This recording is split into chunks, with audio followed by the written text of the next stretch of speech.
Welcome back. It's another episode of the Freight 360 podcast. We're talking succession plans today, and we'll probably sprinkle in some other good stuff. We were just talking off air about things that you probably need to clean up before selling your company or passing it on to the next generation or whatnot. We'll get into that in a bit here. But first, please, as always, check out all of our other content. Share us with your friends and colleagues in the industry. Make sure to leave that review, hit subscribe, all the good things there. If you're looking for educational options for yourself or for your team, you can check out the Freight Broker Basics course. That's right on our website as well. That's a 40 to 50 module, very in-depth course that'll teach you everything from getting your brokerage organized and formed and founded all the way through building out your team and tons of sales, operations, carrier development, all the good stuff in there. So check it out. Ben, what's happening, man? We're coming up to back to school season. My daughter started school Monday. She had her first day of first grade Monday, so this is the second day of getting up early. And actually, she just started taking the bus this year, so she was like super excited. It was so cool. Nice. Like it always blows my mind how in the South you guys start school so early compared to us up north. Like our schools don't start here until after Labor Day.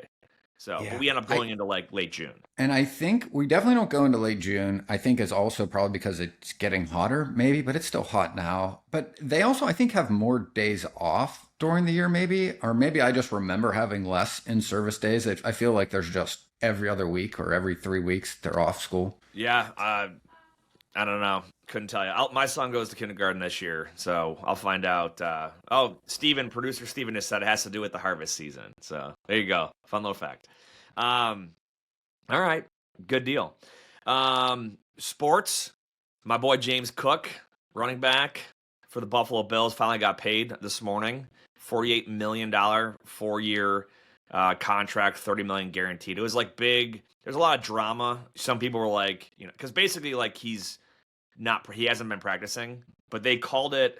They actually the Hard Knocks episode 2 that came out this week. They kind of like broke it down where they said he's basically protesting the right way. He's showing up to practice. He's in meetings. He's just not taking part in practice. Whereas in the past, people used to just like not show up and they'd like work out on their own, etc. So they did all the right things. And Hard Knocks really broke it down good. Everyone wanted to get the guy paid. He's worth it. It was a matter of letting the GM figure out what to move around and restructure to be able to afford to pay him what he's worth. Because otherwise, someone else is going to have their eyes on him. So, Bill's looking good. I'm excited for it. How'd the Steelers do in preseason? Did you watch them at all or no? Some of it. I mean, they did really well. And I mean, all the recap was they kind of played better than expected. So, I mean, Aaron Rodgers did really well, I think, for the little bit that he did play. But like, I don't know. It's pretty positive. I mean, it's always really positive this time of year. But I mean, like, it went from... I mean, because we didn't really have our team put together until like a few weeks ago. So like most of the offseason, it was like, oh my God, we have no quarterback. We don't want Aaron Rodgers. This is going to be a disaster.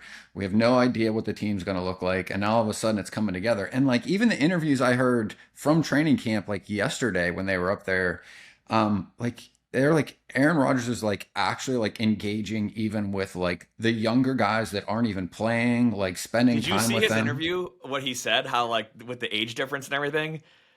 It's so funny. You got to watch the clip. He basically said he's like I walked up there and I was like, man, everyone's so young. Who do I even know? He's like I just kind of like did the Biden thing and like looked around like all like. And then but eventually like you're gonna have to embrace the younger players on the team because that's your team. And they said that's why it's kind of working because most of those guys grew up watching him play, like idolizing him. So like there's this weird vibe of like he's the superstar that they I don't want to say idolize, but like for sure watched when they were kids. And like it's having like apparently a really positive effect because since Big Ben left, like there really hasn't been a leader. Like Russell kind of did, but not really. And nobody knew who the quarterback was going to be. So it was like kind of maybe we're following this guy, not this guy. And now at the very least, there's consistency on like who's leading and who's setting the tone for the culture of the team, which I think super important in any company or any football team. So we'll see how it plays out. Speaking of Russell Wilson, I saw him playing on Saturday. Him and the Giants came into Orchard Park for a preseason game. Josh Allen did not play at all, so got to see basically Mitch Trubisky and Mike White compete for the backup job. Bills didn't win. It's preseason, so whatever. But what was interesting is our kicker is injured right now. So what they did is instead of our using a backup, they went with the emergency kicker route. So Ray Davis, our second-year running back out of Kentucky, kicked an extra point, and he made it. And everyone was like, "Was that Ray Davis?" Like, what? But it was like the worst extra point I've ever seen made. But then you think about it, and it's like actual kickers only make like 90% of those in the regular season. So he's 1 for 1 right now in the preseason. I'm just pumped, man. It's that time of year. You know, I'm a big football fan, so we'll see how things progress the next couple of weeks, and looking forward to it. So, I'm just excited for winter. Yeah, and in news, I had written down here in our notes the FreightWaves Carrier 411 dispute. If you guys haven't heard of it, just go on X and just look up basically Craig Fuller's account, and or just look up anything about what's going on. It's pretty comical. What you read more about it than I did. What's the down and dirty on what's going on from what you've seen? I'll let seen? Steven kick it off because he's read more of it than I did. I just caught up on it first thing this morning in the gym. But Steven, what is the By the way, shout out to Steven. Somebody left a comment saying, "Why does the guy in the middle never talk?" And I think it's because we didn't edit you out of one of the episodes that you didn't talk in, and you're just sitting there the whole time. In freight, time is money, and efficiency is key. That's where Levity comes in. Imagine automating your email operations to do more with less effort. Levity connects directly to your inboxes, extracting vital information from emails and attachments in real time. It seamlessly integrates with your TMS, empowering you to quote faster, build loads more efficiently, and book more freight in less time. Whether it's incoming emails from shippers or carriers, Levity's got you covered. It understands any language, any format, and even interprets non-standard formatting. Visit levity.ai today to sign up and get started. So, Steven's our producer, but Steven, what do you got on this? This I'm whole just here for dispute? vibes. Yeah. So back in July, if anyone's been watching What the Truck lately, they've had a lot of different people hosting other than Dooner. He left, and it was relatively quiet until yesterday. Darren Brewer, Carrier 411 founder and CEO, he posted an image of a law firm that it looked like an funding. ancient artifact. Like it literally looked like it was from the 1700s with how crinkly and brown it was. It looked like he put a sepia filter on it after having it bundled up in his pocket like a sweaty but apparently he's funding the law firm, and it looks like they're going after Firecrown and Craig Fuller with for what, I'm not sure.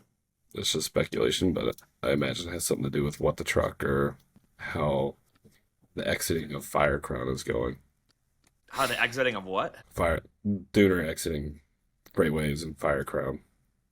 What's Firecrown? That's the media company that owns all the hobby magazines. And that's right. Yep. Yeah, so Firecrown. So when they split off Sonar, they created Firecrown. Firecrown owns FreightWaves and their plane magazines and their astronomy magazines and all the other hobby magazines. That I think Firecrown owns the airport country club thing too. Okay. And I wonder who this is that is behind Popular Aviation, because they certainly didn't not jump in. Sorry about the double negative into this conversation. Yeah, there was some push. I don't know who Popular Aviation is, but they seem to be purist of the airplane magazines, and they are not happy with how Firecrown has handled the flying magazine that they took over. And they're the one quote, I'm just going to read this one. Yeah. So we're at another great inflection point in media history, pondering whether robots can produce publications. But it's not that simple. We know AI can generate readable, if not flawed copy. What we don't know is if readers will find sufficient value in that content to consider it credible and stick their eyeballs to it widely enough to make advertisers willing to pay to support it. Firecrown, in my view, never understood what it had with Belvoir's well-regarded titles and understood even less what quality editorial looks like. Interesting. So, yeah, not exactly. So yeah, stay tuned on that. In other news, Ben, I don't know if you saw this morning. Interest rates, people believe, may get a small cut next month. Inflation was below the expected year over year I think it was for last month. So the stock market had a nice little day yesterday because of that. And what does that all mean for us? I don't know. We need I've seen it economic could be upwards of activity, 3 cuts. What's that? I've seen that there may be expectations that there could be multiple cuts by the end of 2025, but like there's overwhelming majority, I think, is we're going to get a cut in September, which is, I think, good for the What economy. do you think? 25 basis points? Yeah, probably small at first because they're going to want to keep an eye to see if inflation doesn't go up. Because the biggest thing is like when the tariffs happened, nobody actually knew how much that could cause things to get more expensive. And they are getting more expensive, but there's a lag in that, right? Like just because companies pay, even theoretically, if a company pays that tariff, right, in June, that doesn't mean they raise their prices when the products hit the stores. And also those products don't hit the stores in June when they come in. They might not hit the store shelves until July or August. And then a company might wait 2 months before it raises prices. So like just because these have been happening all year, the Fed doesn't want to raise interest rates until they can see how much of an effect this will have on people's budgets, and it's having an effect. Just nobody knows how much that'll be. Supply and demand thing. You know what I mean? Like literally, if I go to raise my prices today because of a tariff that came in place today, it would be dumb because then my competition just keeps their prices the same or below mine, grabs market share, get the business. That's free market. So the same thing happens in trucking, right? If the cost of diesel fuel goes up this week, and if in one small slice of the truckers decide that to raise what they want to get paid, they probably won't get the loads that everyone else is getting then. So that might have been not the best example, but the same thing kind of happens with market fluctuations anywhere. Is it kind of moves homogeneously together and somewhat slowly. So I guess with the exception being post-COVID, when it just kind of like was real fast. Tired of struggling to find accurate rates and the right carriers for your freight? With DAT1, you can access more than 500 million posted loads and trucks every year. That's 3 times more capacity than any other load board. Plus, their integrated freight management system makes it easy to cover loads 24/7. They have the most trusted network of carriers, brokers, and shippers in the country. You'll get real-time rates on every lane so you know exactly how much a shipment will cost before you commit to it. Plus, you get instant access to top bids from qualified carriers around the country. Get 10% off your first year of DAT1 when you visit the link in the show notes. So, and there's like I mean, we could do like literally an entire day's discussion on this, but like there's a lot of moving parts that determine real interest rates. Like the Fed just can drop the rate at which banks borrow from the Fed overnight. But that does not actually determine like mortgage rates, for example. Like that's based on real interest rates, which is just every time the federal government puts out enough treasury bonds to the whole world for people to buy, how much are they willing to pay for those? And if people think the US government is getting riskier, even if the Fed drops the interest rates, the real interest rate does not go down. That is determined by just the entire global market's demand for the United States government's debt. And when you start a trade war and lots of other countries are not wanting to invest in the US temporarily, the demand for those T-bills has been going down, or at least has not been going up. So like there's a possibility that, and that's why the Fed's really worried, is because this happened in the 70s. They can drop interest rates, but if everything gets more expensive and nobody still wants to buy US debt, the real interest rate still goes up. So you have things that are more expensive and people have less money, which becomes stagflation. It's just growth in prices and no growth in actual gross domestic product, jobs. And the jobs rates are looking terrible. Like the revisions of those numbers, they were estimated like 200,000 or 300,000 jobs were created in the spring. And then when the actual numbers came in, it was like 14,000 jobs. So like the labor market has just basically come to a standstill, and that doesn't look great. And also like right now they track like the new home inventory is basically there's 9.8 months of inventory of homes, meaning like if people bought homes at the same rate, basically it would take 9.8 months to buy all those homes. That has only happened 6 times. And in 5 of those times, it was right before a recession. So it doesn't mean there will be a recession, but almost every indicator is pointing towards exactly what happens prior to a U.S. recession. I was just going to mention that because I'm currently looking for land. I have been for like 8 months, and it's anecdotal, but I've seen the reports of like the inventory. And when I've went and looked at a couple 40+ acre plots in my area, and they're just too high.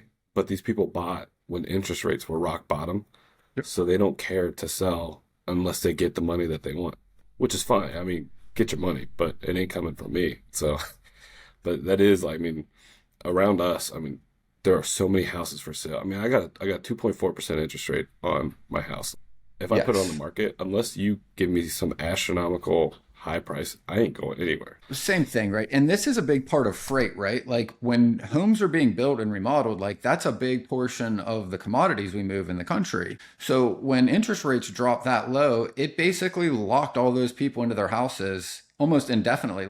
My buddy I used to work with at TQL, he bought like a $600,000 house or 700, I think, in around the Denver area at the lowest interest rate. So like 1.9, right? His mortgage on that house is like $2,100. It's like a 7-bedroom house. He pays like $2,000. And he's like, dude, I could never move out of this house. Like, he's like, it would cost me a fortune to buy another. He's like, if I bought my same house across the street right now, my mortgage would be like $8,500 a month. And it's just like, I don't think people realize how much that affects what your buying power is when it comes to real estate. Yeah, no, it's a great point. Well, we'll see how things pan out. Let's get into today's topic, which is succession plan. So this isn't, we're going to try and cast a wide net here and make this applicable for a variety of different folks in different scenarios. But the whole concept here is like, if you build up a brokerage or you build up an agency, what do you do with that book of business if you want to retire or exit or whatever you want to call it, move on to the next chapter in life? If you're a W-2 employee, very likely that book of business does not actually belong to you. So this may not be applicable for you, but if you ever leave that model and start your own company or build out an agency, or maybe you are in a W-2 position where it's structured differently and you can do something with that book of business afterward. That's what I want to talk about, because we've had this question from a lot of folks in the past, and we've had the question come through of like, how do I sell my book of business and all of that. So we'll kind of talk about it in some different scenarios and whatnot. Because here's the deal: if you start a brokerage and it's just you've seen the headlines. Freight fraud isn't going anywhere. But if you're a QuickScope customer, you're not seeing it in your business. QuickScope is a cutting-edge load-level visibility tool that stops fraud before it starts, right where it happens. Inside the transaction, no noise, just results. With unlimited usage and by far the most cost-effective product on the market, QuickScope delivers real value without the bloated price tag or platform confusion. And here's the kicker. Version 2 of QuickScope drops this summer, packed with powerful new features and AI integrations that'll make your visibility game even stronger. Sign up today and you'll be locked in at today's pricing when version 2 goes live. Stop chasing fraud. Start stopping it. Visit quickscope.com. That's QUIKSKOPE and learn more. And you decide, hey, I want to sell this and do something else or retire. You own your job. You don't really own it's a business technically, right? But you don't really own a developed transferable business per se, like a company that operates on its own. You own your job.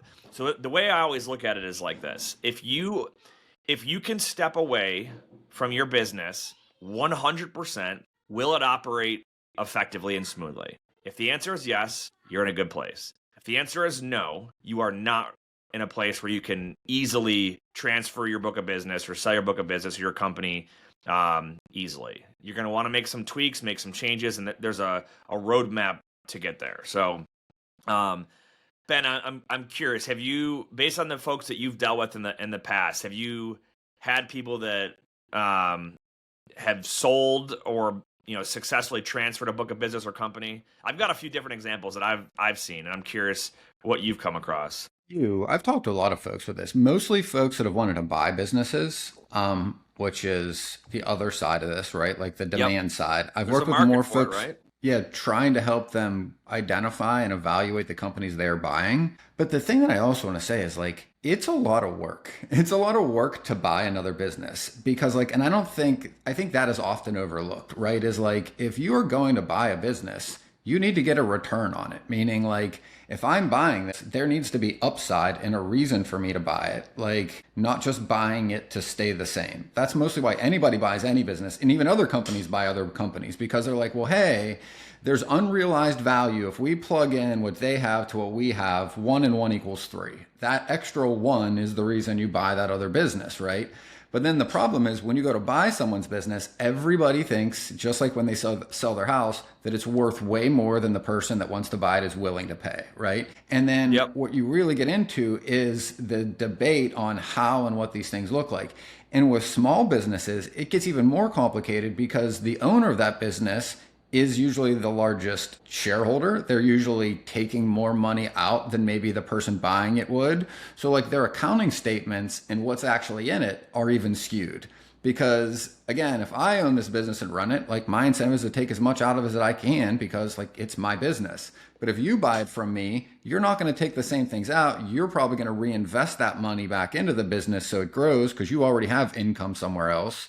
But then it comes down to, okay, my business is, and you'll see people like, oh, it also owns my vacation home, and my business also pays for all my family's cars, and it pays for all my family's health insurance and all their cell phones. And like, those are just like some simple examples, but that's all money coming out of that business. So when the person goes to buy it, looks at your accounting statement, they're like, well, dude, the business only throws off $100,000. But then the guy selling it goes, oh no, it actually makes like $1.2 million.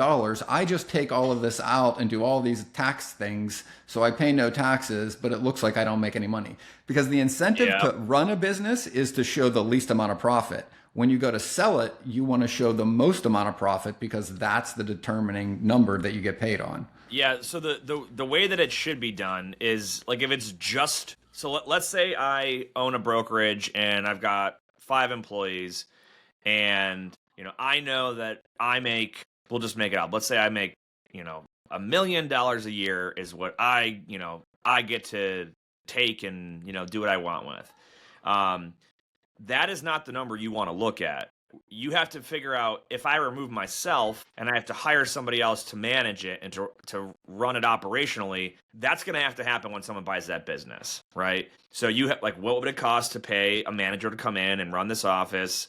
Because you got to think like if you're working in the business, that's a salary that's going to have to be replaced. Take that out, and then you look at what's it actually valued at. That's why what a lot of smart business owners will do is they pay themselves a reasonable salary that equates to what it would cost if they're going to sell it. Someone else has to pay that salary to somebody.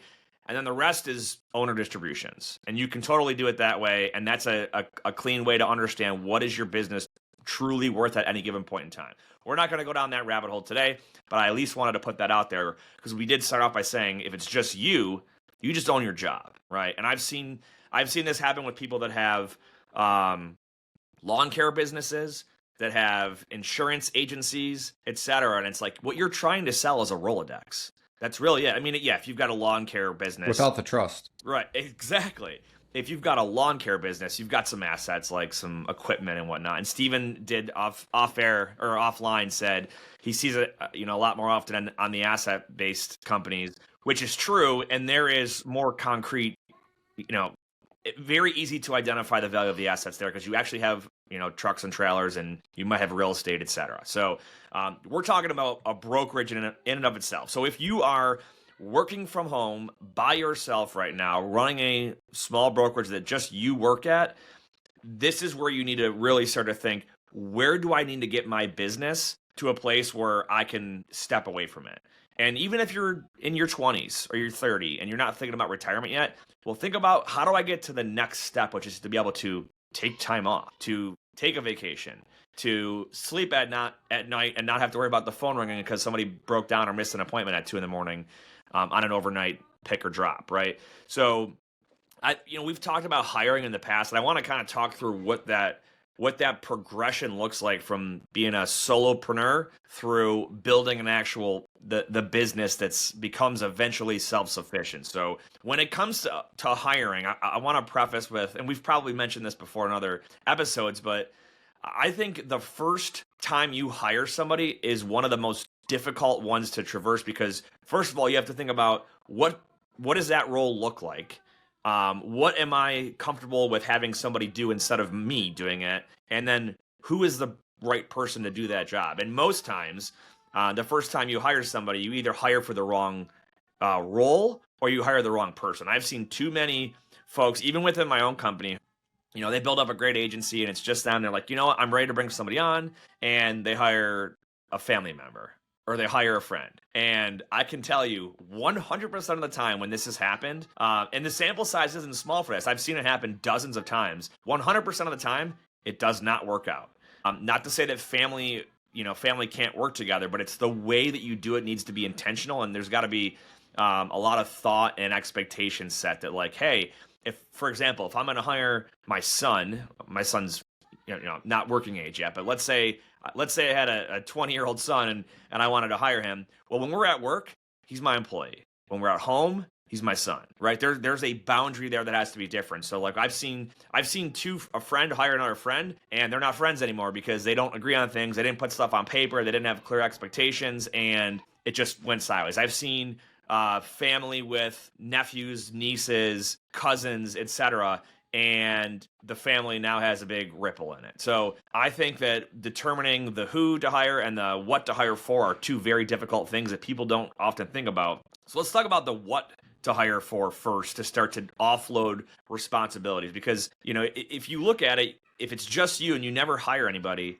you are your own roadblock, right? You are the reason you can't grow, because you have a finite amount of time in your day. You have a limited amount of patience, and you don't want to basically frustrate yourself and stress yourself out to where you just say, screw it, I'm done, right? So you've got to be able to take certain things off of your plate to put on someone else's plate, so you can focus on the things that will help grow the business. And I always recommend, and I'm curious your thoughts, right? If you've built up a good brokerage or an agency, you are the number one best fit to produce revenue and profits, right? So don't go out hiring salespeople. You are the one that has clearly done a good job at building customer relationships, building rapport, growing and scaling your business to where it's at. So don't trust someone else to go out there and tarnish your company's name, or think I'll just hire 20 agents or sales reps and they'll just grow the business.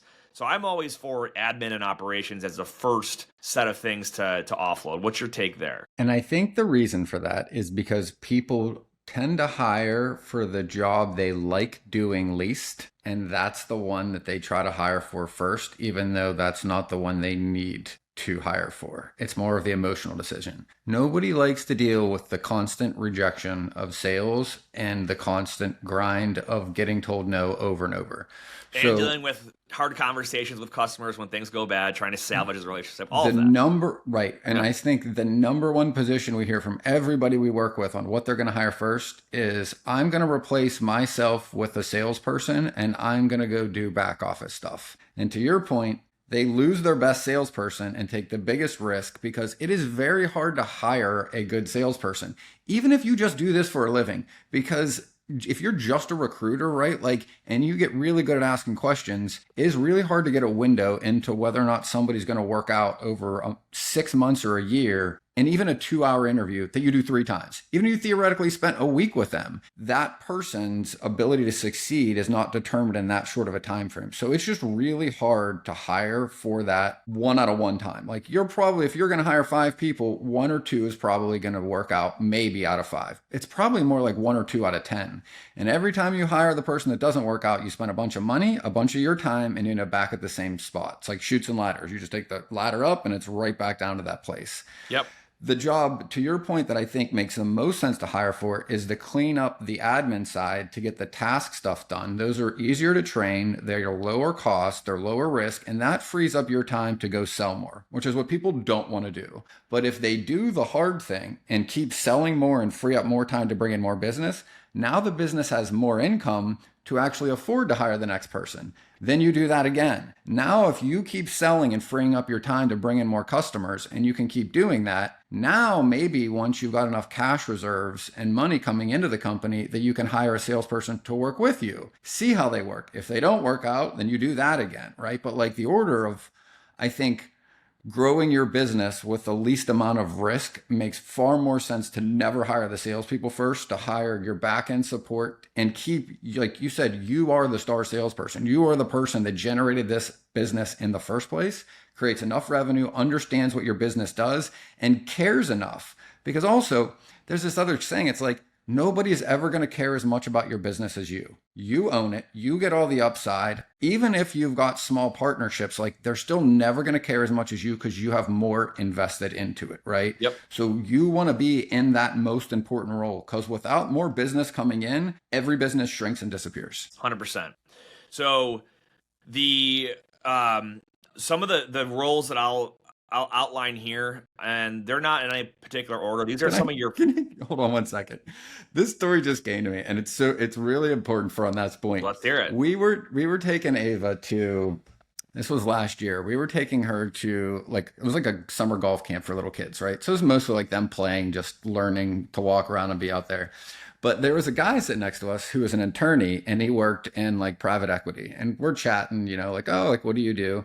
He's like, oh, well, like, my wife wants to start a business. And he's like, oh, you do like business consulting? I'm like, yeah. I'm like, a few different things, but we just started talking about it. I'm like, oh, yeah.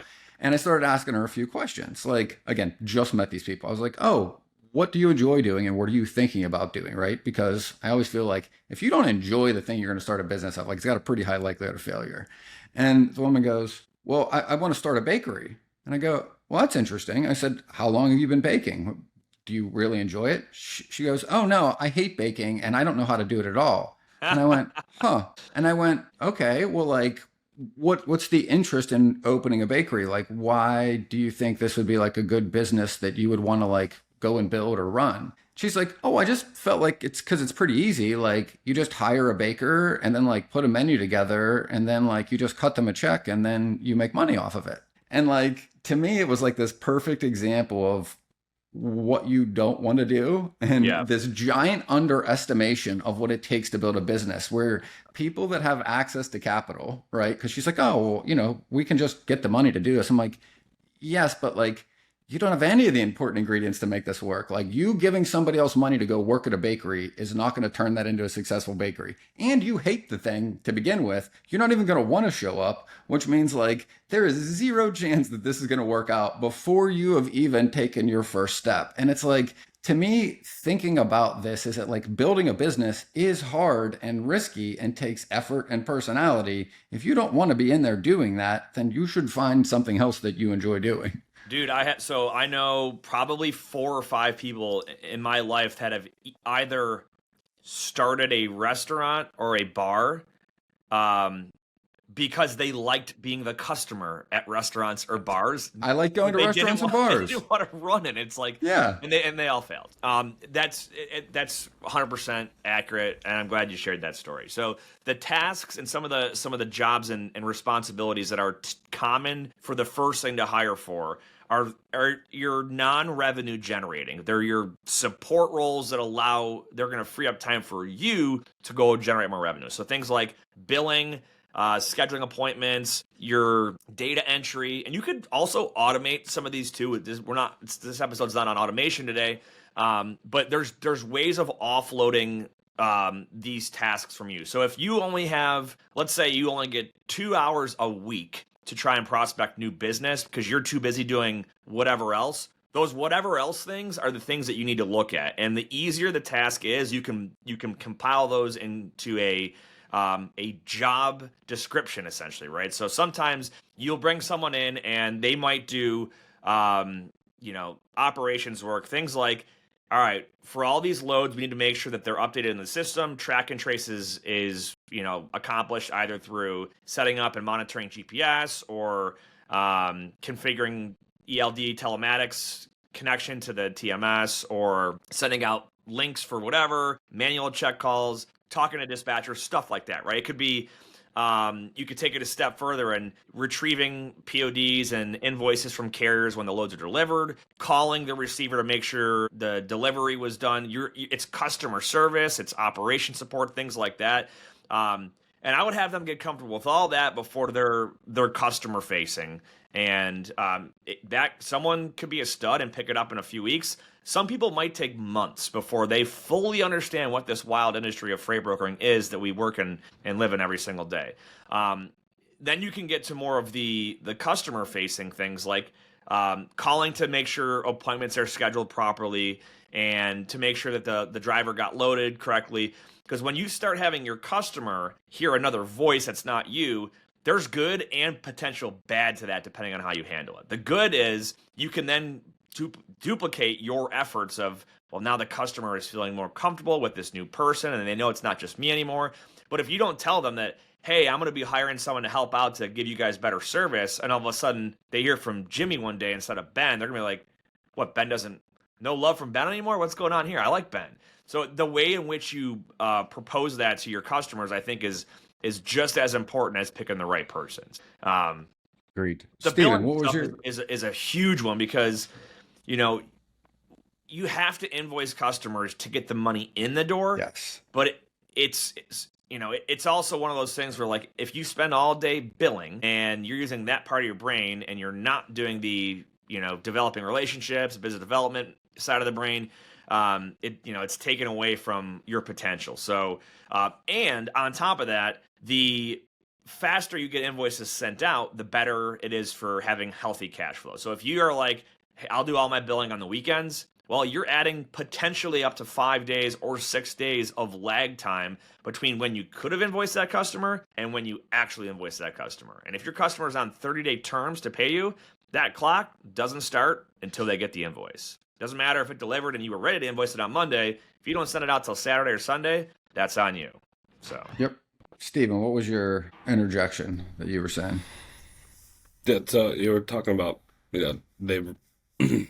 you want to stay in sales and hire for whatever your administrative roles. So I recently took over our brokerage, and I've been the top salesperson here for 3.5, 4 years. But we never really had management. So I did the opposite thing. I took myself out of sales, but the purpose was to clean up our processes, make everything faster, easier, and better. And then in that meantime, the people who are still selling, the leads and stuff that I had, I would look at, okay, what does this person predominantly do? What's their network look like? What's their book of business look like? Okay, this prospect fits with this person. Let me make an introduction. I'll go back to managing the business and then filtering things out that way. So we've actually, in the last 2.5 months, we've closed more customers in that time than we have in the last year, because I'm giving these people warm leads and I'm also managing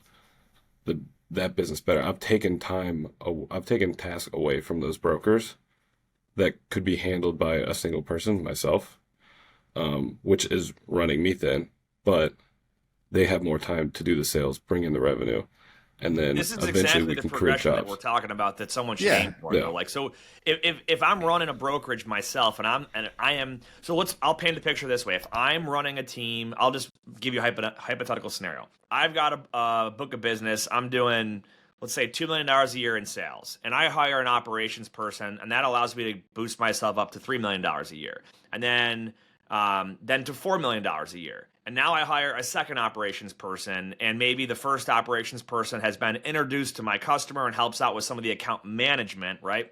We're not talking about new business or sales. We're talking about managing existing business that I'm able to keep coming in the door, right? That allows me to go out and get more and more business. So maybe now I'm at $6 million or $10 million, and I've got a team of 3. The goal eventually is to get yourself doing less and less and less of the day-to-day and allow yourself to hand off those business activities to other people, right? So there's all different ways to do it, but it could be that your core business that was able to fund and grow this whole thing, you are still a relationship owner with those group of customers, But you've got, account managers that are dealing day to day with quoting and dealing with any issues or customer updates. You've got an operations team that's helping out with track and trace. It could be cradle to grave model where these folks are doing both. There's all kinds of ways to skin the cat on it. And then eventually your goal would be, well, how do I pass now this beautiful role that I'm in where I don't have to show up to work 8 to 5 every day. I don't have to worry about answering the phone when a customer or a carrier has an issue, but I'm still the relationship person, right? Well, that's when you look at, all right, maybe I need to get a sales manager, right? And it could be an account manager that moves up. It could be an outside hire. It could be, all different things, right? And that's a whole nother discussion of how do you pick the right person for those roles based on their strengths and all that stuff.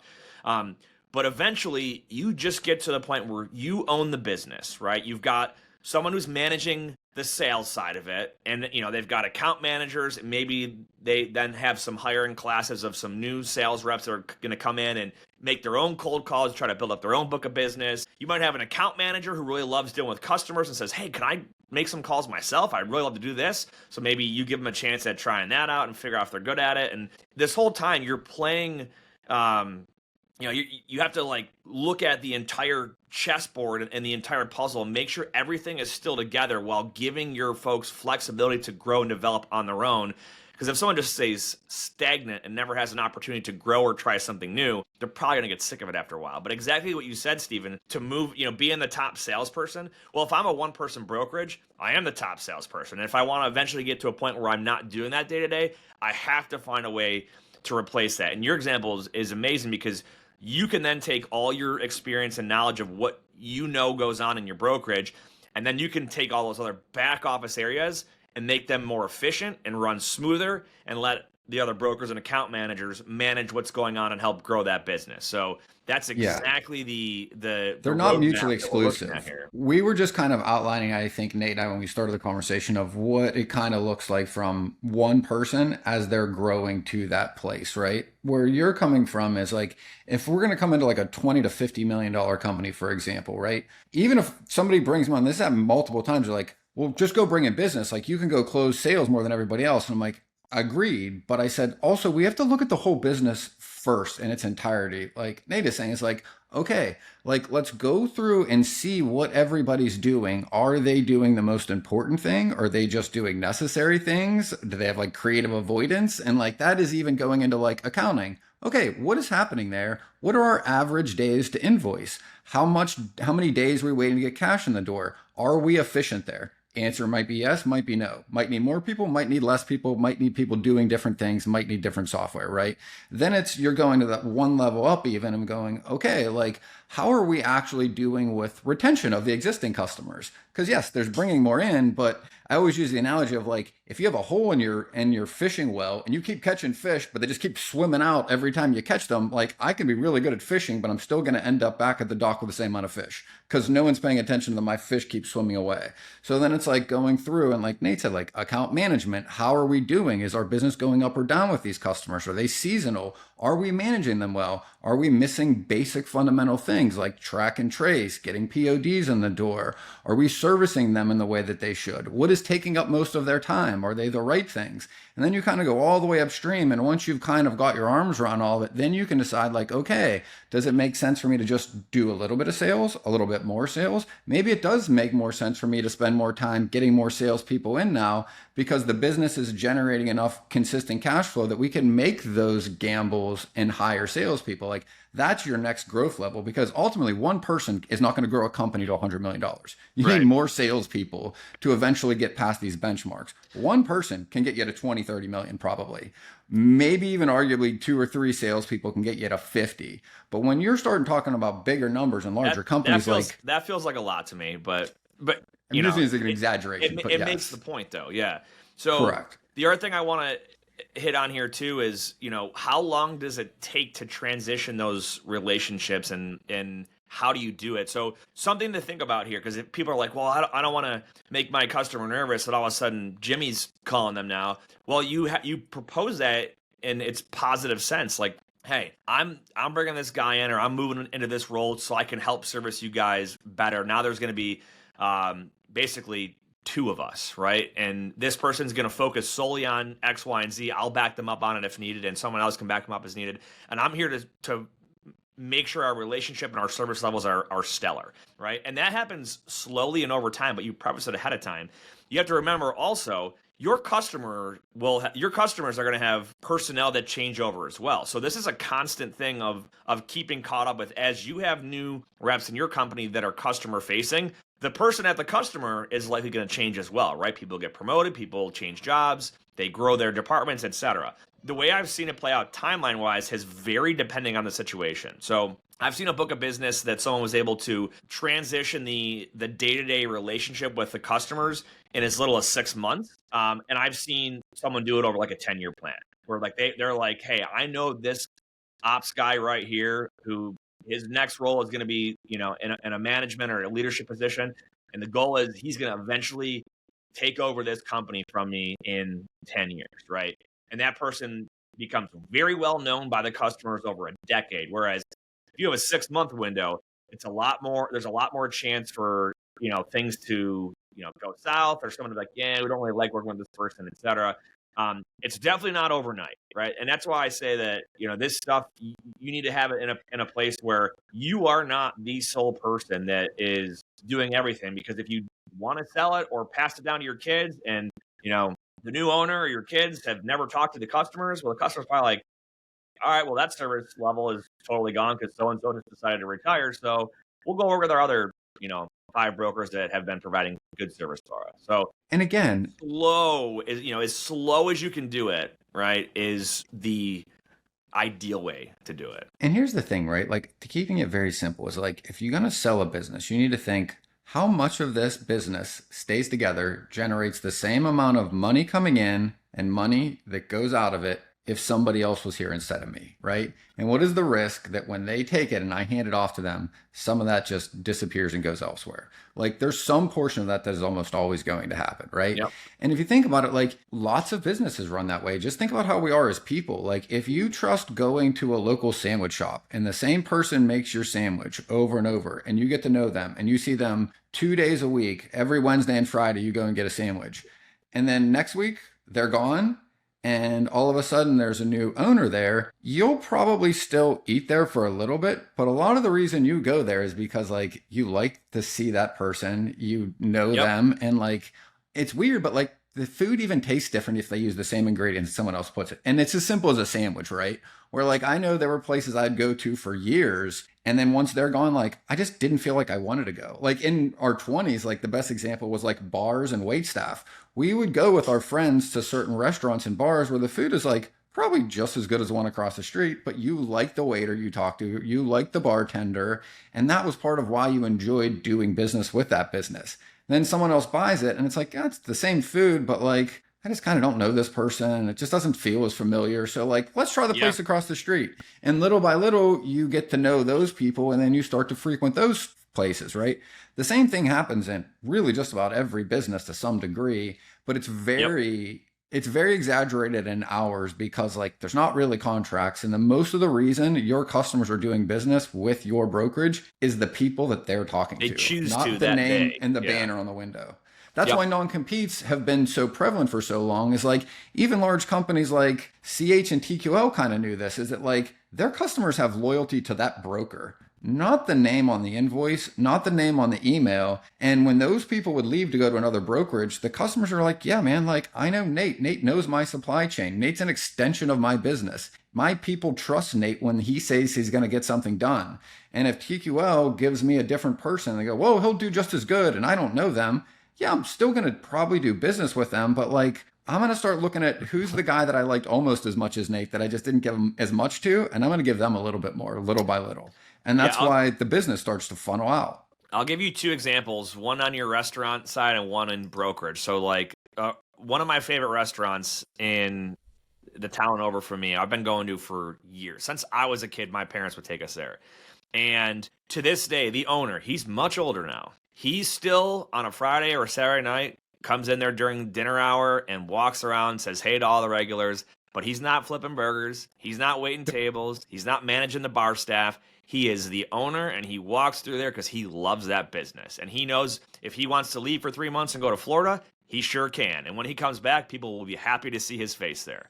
And that's a great succession right there. And, if you've got kids, that's a great way to pass it down. Like now, kid's the manager, and you're still showing face. But even the brokerage I work for, Pierce Worldwide, my boss, the owner, Kevin, he's been there for over 40 years. And is he calling customers, cold calling? No. Is he dealing with big picture things for a customer when needed? Yeah, he'll step in there and do that. But he has been able to create a subordinate level of leadership and expertise around him over many, many years to step away and make that happen. And he's got children that, the key relationships with that company have gotten to know the next generation of the Pierces over the last 10 plus years. So that's a great example of a slow burn, slow transition, to get these folks in there. And if it's not family owned, that's fine, right? You could own a restaurant and you've got a stud, maybe the guy starts off as a server and then becomes a bartender, then the bar manager, and that he's going to want to buy it off you when you're ready to throw the towel in. Well, you could do the exact example I gave where, this person is learning how to run the business while you're still somewhat present there and still showing face, etc. And then when the time's right and you've had enough, right? People know who that next person is. And it's, whether it's taken 6 months or it's taken 10 or more years, you have to kind of do it at whatever pace works for your business and your customers. But, you can't just have it be a flip of a switch overnight. And think about right, like I'll go to the restaurant example, and it's probably the same for, a trucking company or a brokerage. If a restaurant that you love going to, shut down during COVID, right? And somebody bought that building and tries to open it up and make the same kind of restaurant. You might have that initial buzz at first, what's this place like? And then usually you figure out pretty quickly, is it going to last or not? Because they're truly starting from scratch, right? It's the same building. They might have. I've even seen pizzerias that sell their sauce recipe and everything, and then it's not the same vibe. Right, we had one in our town where this guy was for years, great pizzeria, sold it to a family, an Indian family who still sold the pizza, but then started doing more Indian cuisine. And they gained a lot of people that liked Indian food, but the regular pizza going customers were like, nah, it's just different. They still got the pizza, but they're leaning in on the Indian cuisine thing, and it's just, I'm going to go to the pizzeria down the street. So that's really how it can go wrong. And the other thing too is the trust between ownership or management and the employees, right? Because the bar example, my uncle owned a bar for 25, 30 years. And the one thing he used to tell me, because I used to ask him when I was younger in my 20s, I'm like, why are you there as much as you are at this point, right? Because he's almost retirement age, and it was right before he saw him. I'm like, you're still there on all the busy nights, and you're still spending a lot of time. Do you need to at this point? And he said, well, here's what happens, Ben. He goes, when I'm not there, people act differently. And he's like, it seems like a little deal, but it's not. Meaning okay, if there's a new manager there that the bartenders don't trust, guess what? All the regulars, instead of getting 1 ounce in their drink of whatever they're drinking, they're getting 1.5 ounces. Why? Because the bartender gets a little bit of a better tip. And the bartender's like, well, Red's not here. And the new manager's not going to care as much. And then a little bit at a time, that starts to erode your profits. Then little by little, they're showing up a little late, or they don't care as much because they don't feel like the new owner cares as much as the last guy. Why not? Because they're not there as much. When the owner's just physically at work with his team, people work differently, care more because they feel like they're working with that person.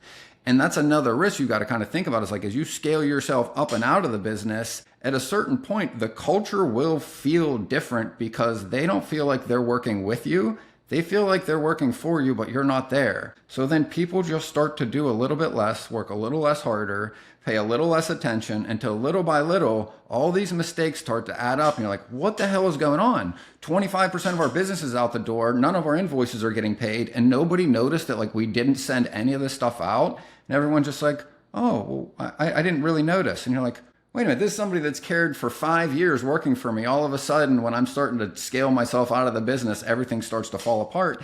And that's what people buying a business are worried about, is that yeah, you built this great team that works with you, but most of that isn't going to transition overnight to another company that buys your company in 45 days to 60 days, to your point. When you transition it to somebody that works there, that has been with those people in the trenches, it tends to go a lot smoother and there's less risk.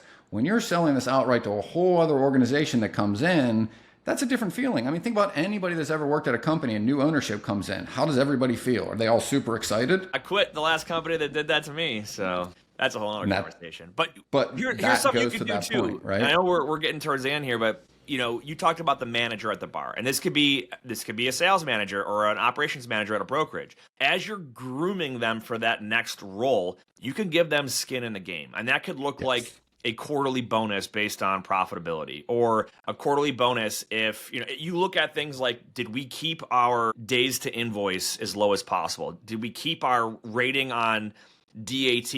Are we staying at that 97, 96, whatever it is? Is our Google X amount of stars rating, is that still maintaining? And if things start to slip or you've got negative results, and those KPIs can be all different, depending on what matters most to you, but you can then correlate that performance to some sort of incentive. And that incentive is different for everybody based on what's important to them. But that then gives them skin in the game to make sure that bartender's not pouring, extra drinks for free, right? Because we're going to see how much liquor we went through versus the amount of sales that came in, the amount of food that got thrown out because it was over-ordered and it got spoiled, stuff like that. So, and that's why earnouts come in. And again, we'll kind of wrap with this, but like an earnout is just, if Nate buys my company, I agree to stay on with Nate for some period of time, a year and a half or 2 years, and I'm only able to get the same money that Nate's paying for my business by keeping the business doing what it was doing as I'm leaving. So basically you have skin in the game after the transactions happened, and then the previous owner stays on under certain metrics to make sure things are being kept up as it switches. And that's really common with smaller companies too. I'll give you a great example in a brokerage setting of that, right? If let's say you're a brokerage, let's say bottom line, it does $1 million a year, and you come to a 4x evaluation on it, right? So $4 million is the sale price. Well, the way that I've actually seen this, not with those numbers, but I've seen it happen this way, is they said, okay, it does $1 million a year, $4 million purchase price. The way that we're going to do that is that I am going to, as the seller, I am going to receive all of the profit. The buyer comes in and gets a salary as the manager to run it, and I get all of the profits for the next 4 years up until $4 million. If we don't hit $4 million, so you take my job, I keep all the money until the business pay me what it's worth. I just don't have to do that day to day. I have some responsibility, but exactly. But I have skin in the game, because if 4 years comes and it only made $2 million, well, they just got it for half price, because I didn't do my job to make sure I got my $4 million by making sure that over those 4 years, we transitioned it properly. And I have seen that, and I've seen it done in other ways too, where it's tiered at different dollar amounts or percentages each year. I've seen it 3 years. I've seen it for 5 years. I've seen it done over a year, and that didn't work as well. But those are creative ways to ensure that's kind of like your owner finance way of doing it. So instead of just getting a check and selling off into the sunset, you have to make sure, if I'm going to get this price, it is because it's structured this way, and then I have to make sure that the person that I'm selling it to is set up for success. Otherwise, I don't get paid. So I have a buddy of mine right now. We're doing that with. He's buying a dentist office with the building, and he has another practice. And that's exactly the way we're trying to structure it for him, is to be able to get the earnout. The guy who owns the building owns the practice. He gets a small cash payment up front, but then basically that practice is going to pay him out over the next few years. And then there's little incentives and kickers, but yeah. But I mean, the concepts hold true no matter what business you're doing with. They're all kind of similar principles. Absolutely. So no matter where you are in your journey, think about what's that next step, right? What is that next hire? What's that next landmark achievement I want to get me one step further down the road towards that end goal? So good episode. Good discussion. Let us know your thoughts in the comments. Ben, final thoughts here. Whether you believe you can or believe you can't, you're right. And until next time, go Bills.